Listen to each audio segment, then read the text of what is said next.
2020. Satu kejadian tragis telah mengejutkan seluruh rakyat Malaysia. Kejadian sekitar jam 11.20 pagi ini melibatkan dua buah helikopter berwarna merah dan biru yang dipercayai bertembung di udara sebelum satu daripadanya jatuh terhempas. Helikopter yang berlepas dari Subang ke Genting Sempah itu dipandu untuk tujuan latihan penerbangan. Menurut Ketua Polis Daerah Ampang Jaya, Asisten Komisioner Muhammad Farouk Asia, pihaknya menerima panggilan daripada orang awam sekitar jam 12.30 hari. Bekas Ketua Pegawai Eksekutif Malaysia Airlines, Datuk Jauhari Yahya dan Tan Chai Ian hanya mengalami kecederaan. Namun, Lieutenant Colonel Besara Muhammad Sabri Baharun dan Muhammad Irfan Muhammad Rawi ditemui dalam keadaan tidak sedar diri dan disahkan meninggal dunia di lokasi kejadian.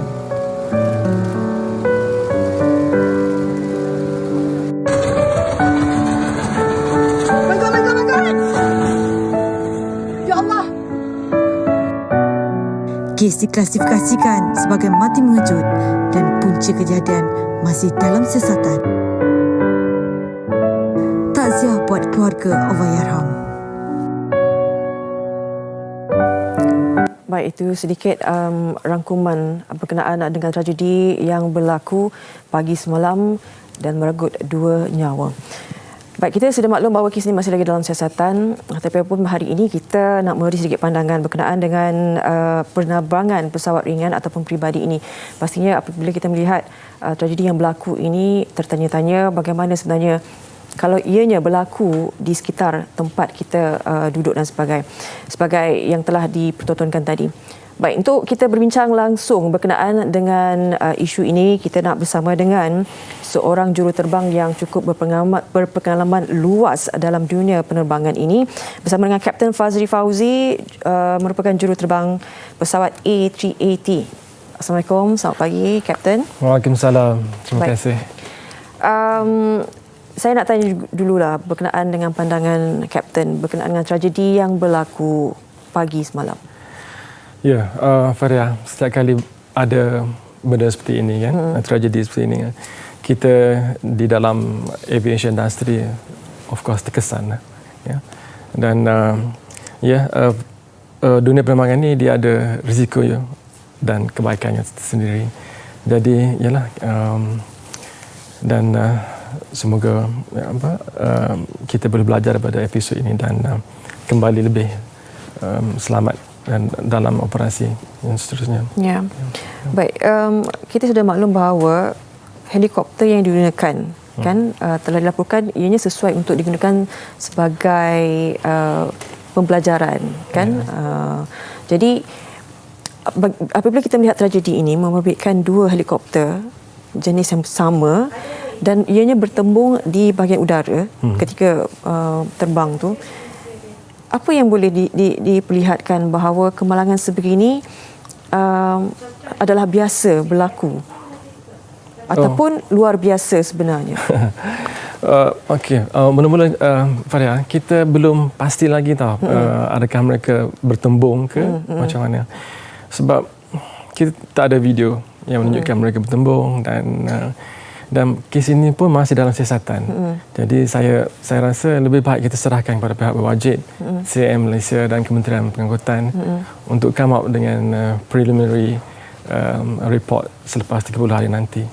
Jadi benda ini tidak selalu berlaku dan sebab industri penerbangan Malaysia adalah highly regulated industry. Ya. Daripada kita mula nak keluar rumah nak terbang sampai kita balik itu berbagai-bagai regulation, proses dan legal procedures yang kita kena lalui. Ya.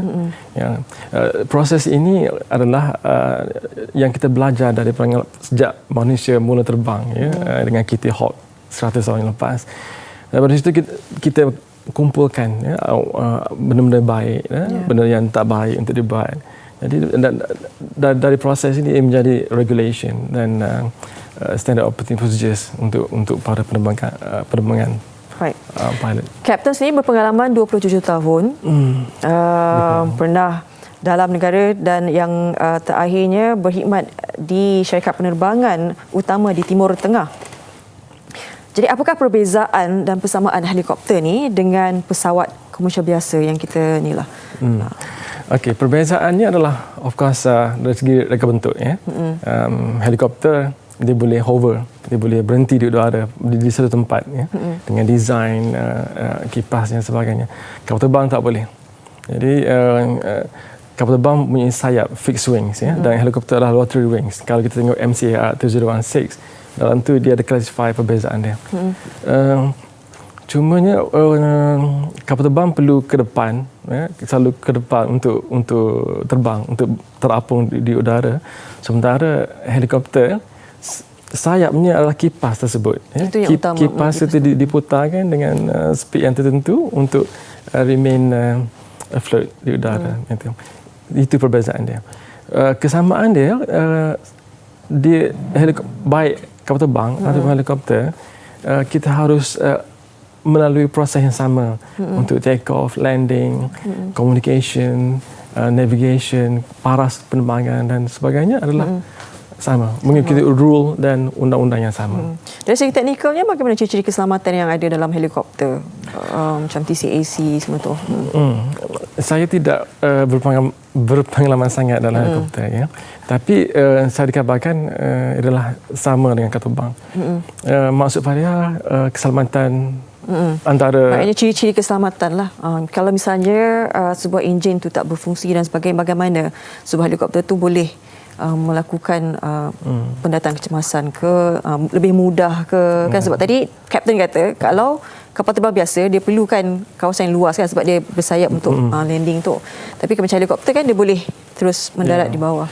Okey, kapal terbang kita glide. Kalau enjin mati kita akan glide, kita cari kawasan yang lapang dan kita land. Untuk pesawat kecil helikopter pula dia ada satu teknik yang dipanggil auto rotation ya. Bila enjin mati kipas itu tetap berpusing ya. Macam budak main helikopter kertas ya. Okey, yang macam tu. Macam tu. So dia akan terapung di udara sebab dia berpusing ya. Macam tu juga helikopter. Jadi dia tak akan jatuh laju ya. Dia akan auto rotation tu akan membuat kita ada peluang untuk land dia dengan cara selamat. Jadi dari segi macam pesawat ringan sendiri kan, mungkin kapten pun dah banyak pengalaman. Kalau terbang ni macam bagaimana? Sebab kita melihat tragedi ini berlaku melibatkan pertemuan dua, kan? Dua.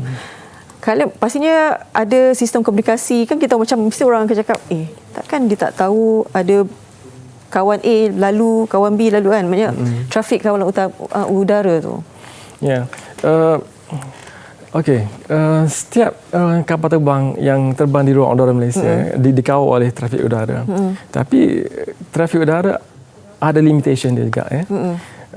Dan setiap kapal also di-equip dengan radio. Semua pilot, semua kapal harus ada radio telephone license ya. Jadi mereka sentiasa berhubung dengan radio. Dan on top of that, kita ada juga sistem yang bagi TCAS ya, Traffic Collision Advisory System. Di mana secara automatik pesawat ke pesawat juga bercakap dalam bahasa mereka sendiri. Jadi mereka tahu di mana dan kalau kapal yang besar canggih ya, mereka akan mengelak pesawat-pesawat yang menghampiri proximity kapal kita. Jadi semuanya ciri-ciri keselamatan itu adalah agak amat tinggi. Tapi bila kita ingat tragedi ini kan sebab dia berlaku kan di kawasan perumahan kan, itu adalah satu kira macam laluan yang sangat mencabar juga kalau nak buat pendaratan secara kecemasan dan sebagainya. Bagaimana kalau sebenarnya bagaimana perlukan kepakaran bagaimana, skill bagaimana oleh seorang juruterbang? Okey. Secara amnya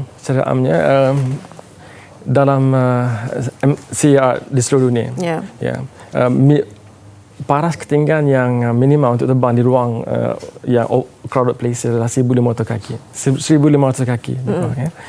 Tapi kita boleh turunkan kepada 500 kaki bergantung pada pengawal trafik udara dan dan CA setempat.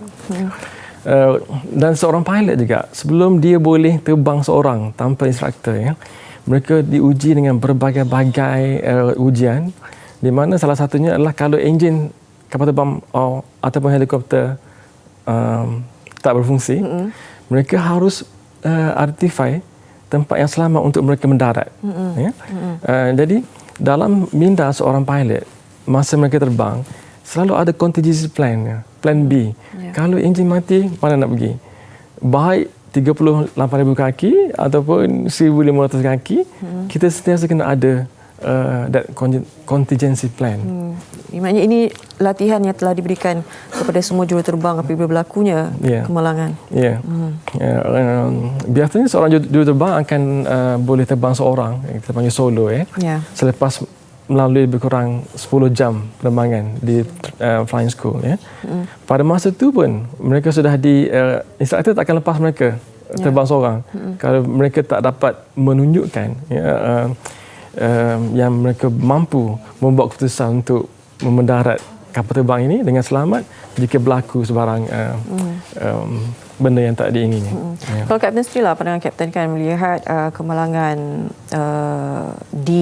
yang membabitkan pesawat di negara kita, adakah masih selamat lagi untuk melakukan penerbangan di Malaysia ni? Kalau macam membabitkan pesawat ringan kan, sebab kita biasa dengar juga pesawat ringan ni kadang selalu juga melalui kemalangan.